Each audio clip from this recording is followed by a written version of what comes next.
Hello बच्चों, let us read the given question. So the given question says that the plates of a parallel plate capacitor are made up of circular discs of radii 5 centimeter each. If the separation between the plates is 1 millimeter, what is the capacitance? देखिए यहाँ पे हमें capacitance की value पता करनी है। Capacitance को हम किससे डिनोट करते हैं? कैपेसिटेंस होता है C, तो हमें इसकी वैल्यू पता करनी है। अब वो हमें क्या बता रहे हैं, जो कैपेसिटर है, वो जो पैरेलल प्लेट्स होती है कैपेसिटर में, वो एक सर्कुलर डिस्क है, ठीक है, और उसका रेडियस हमें दिया है सर्कुलर डिस्क का, मतलब आर की वैल्यू हमें दी है, वो है 5 सेंटीमीटर दी है। तो हम इसे मीटर में कन्वर्ट कर देंगे, तो 5 इंटू क्या हो जाएगा, 10⁻⁻2 मीटर। तो ये हमें 5 सेंटीमीटर दिया था।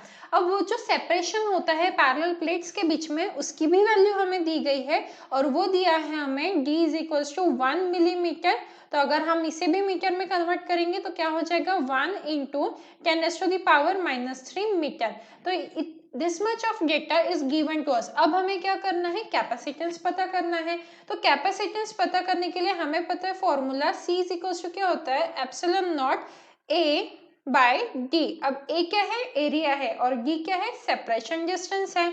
तो हम पहले A पता करेंगे, एरिया। अब सर्कुलर डिस्क बोला जा रहा है, तो सर्कुलर प्लेट का एरिया क्या होता है, πr² होता है, राइट। तो पाई और r की वैल्यू क्या है हमारी, 5 इंटू 10⁻² का होल स्क्वायर। तो जब आप इसे सॉल्व करोगे तो आंसर, ये हम डायरेक्टली भी सब्स्टिट्यूट कर सकते हैं, ठीक है। तो a की वैल्यू हमें पता है और d की भी वैल्यू पता है। अब हम डायरेक्टली c में सब्स्टिट्यूट कर देते हैं। तो ε0 क्या हो जाएगा हमारा यहाँ पे, 8.8 इंटू 10⁻12 इंटू a की वैल्यू क्या है, पाई।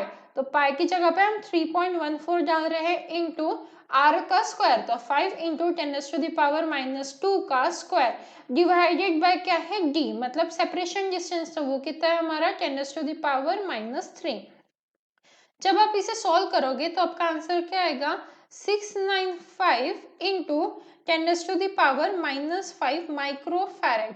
मतलब यहाँ पे, या फिर आप अगर फैरेड में कैलकुलेट करना चाहते हो तो 695 इंटू 10⁻11 फैरेड भी लिख सकते हो।